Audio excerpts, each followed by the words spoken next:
So this is the principal applicant. She's pleased to finally meet you. She's the reason why I talk about timelines, forms, relationship questionnaires, sponsorship agreements, proof of relationship, the whole shebang. All because of this person, this goofy dancing monkey. But despite of what her dance moves might tell you, she is more than just an applicant. For example, as you can see, she's an instant sleeper. Also identifies as female, fashionista, and perfume enthusiast. She's fairly new here. If you've seen other videos on this channel, you probably already know she had to fight quite a long and lonely battle, like so many others, to win her entry ticket to Canada, so she could be with her partner, me.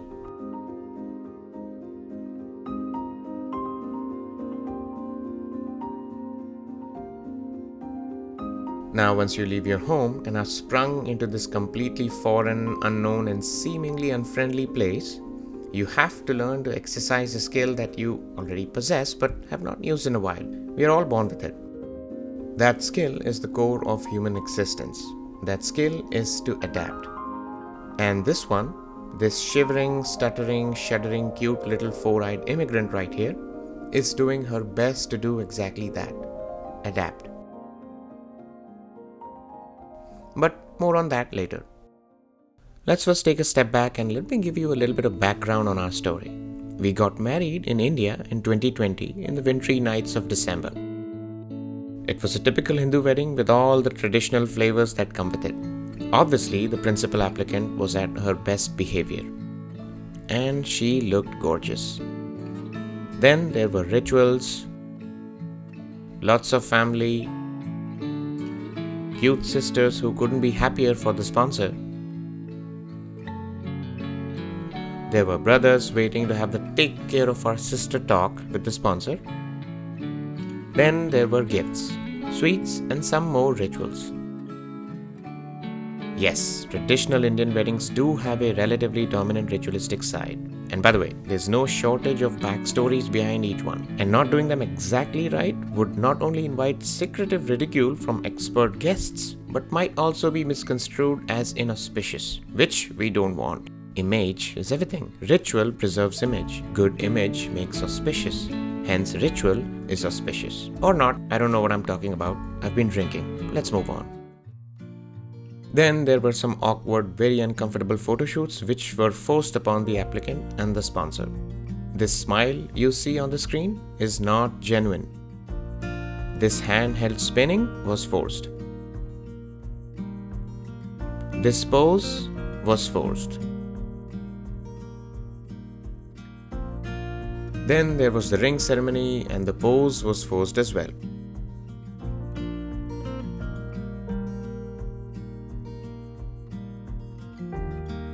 Then it was time to get ready for the big one. Several layers of makeup, ornaments, a little more dancing, a few more guests and family, and rituals. Ah yes, did I tell you about the rituals already? Lots and lots and lots of rituals to authenticate the wedding ceremony. Until we finally tied the knot and actually married each other.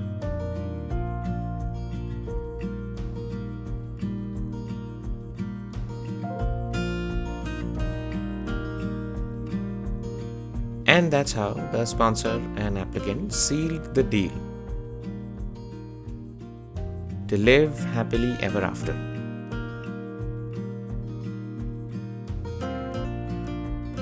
And then I left.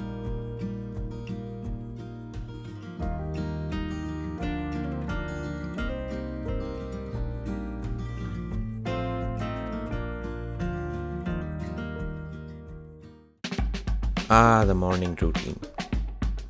Oh look, how pretty. Then the usual next steps: make coffee, head to balcony, stare at the world from balcony, pretending to contemplate life while really actually waiting for nature to call.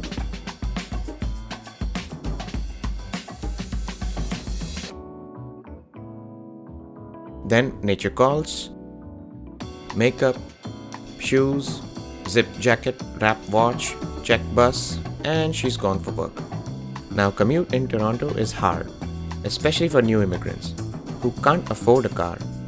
So, with a little bit of waiting, city cars, buses, and trains work just fine for people like this applicant. They are plenty, easily accessible, and simple to use. Also, they are safe. I mean, there are times when some creep would just stare at her without breaking eye contact, but despite a few hiccups, in the grand scheme of things, it's harmless and the applicant still feels safe. Anyway, back to the cycle. Coffee, balcony, makeup, jacket, shoes, watch, refill Presto card, and commute. This creep again. How does he find her on the bus every day? Ignore mode on. Then finish the day job, take the bus back home, do some groceries, then hit the gym, beat up a sweat, work out. Have to keep in shape, guys. And repeat. Wake up, balcony, coffee, get ready. Oops, don't feel like going to work, but we'll have to anyway. So, back to the bus ride. And the train. At least there's no creep to... Oh, no, wait, there he is. Looks more perverted each time somehow. Thank God it's her stop. Get out, don't look back. Go, go, go, go, go. The applicant works as a beauty advisor for a fashion brand. I would have shot from the inside, but I'm not a big enough YouTuber yet to do it, so let me fill you in while I show you these beautiful shots of snow that I took. A major part of our work is interacting with clients, talking, listening, communicating, convincing, selling. Clock in, clock out. The great never-ending hamster wheel. And before you can enjoy Canada, you must go through the rite of passage. This grind.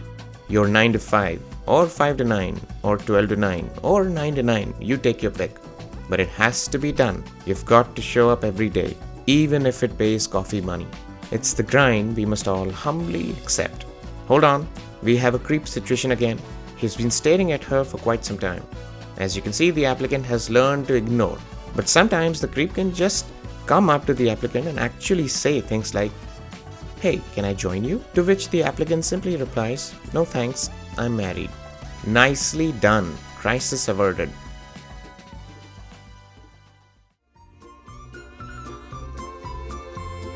Thank God the principal applicant loves to vacuum.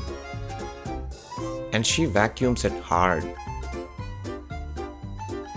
And I don't just mean the furniture. Anything that's in the way will get vacuumed. Or lint rolled, for that matter. No exception. It must all be vacuumed.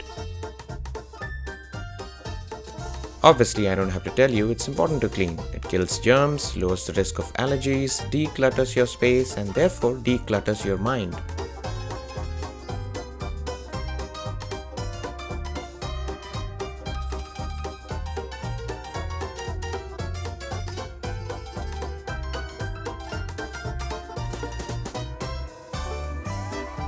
Keep your space clean and wash regularly, and learn to cook at home, and then cook your meals at home, and don't get takeout, and don't order delivery a lot, and save your money, and so many other things I cannot think of.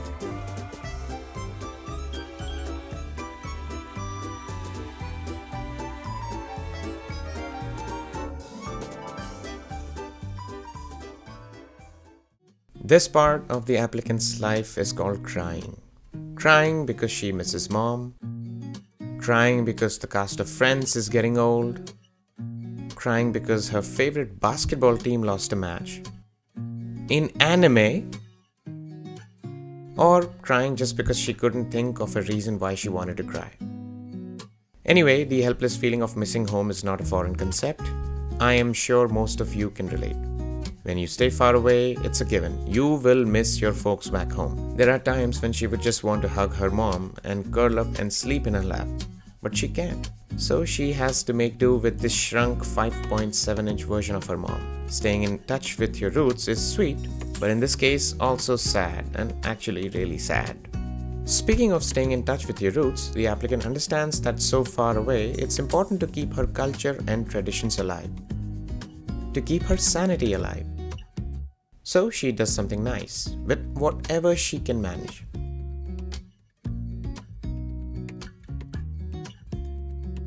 Whatever your earning power, you can always do something nice that means something to you, that makes you happy, that keeps you connected.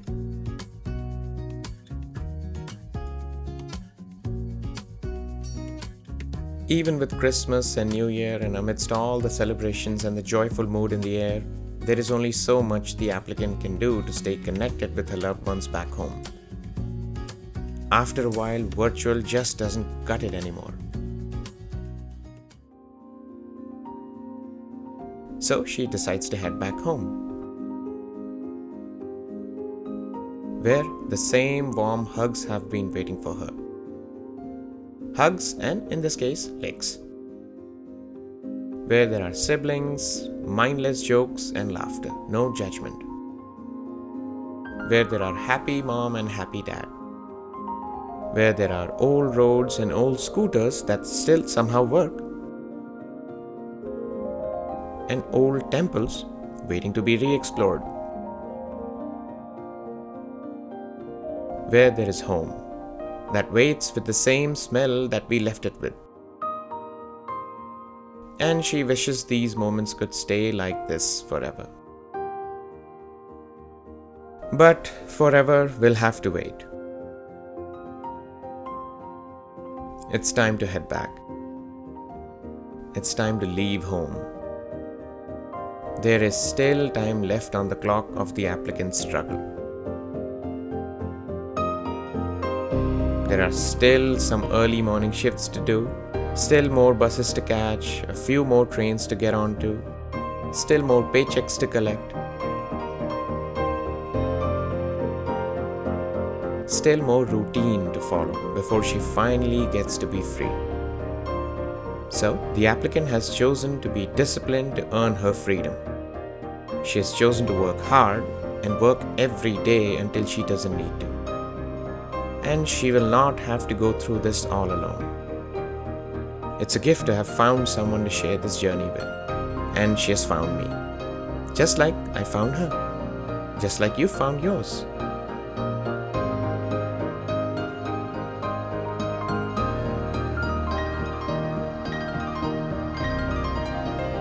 And it can get rough out there, this battle for freedom. So make sure you stand by them, no matter what.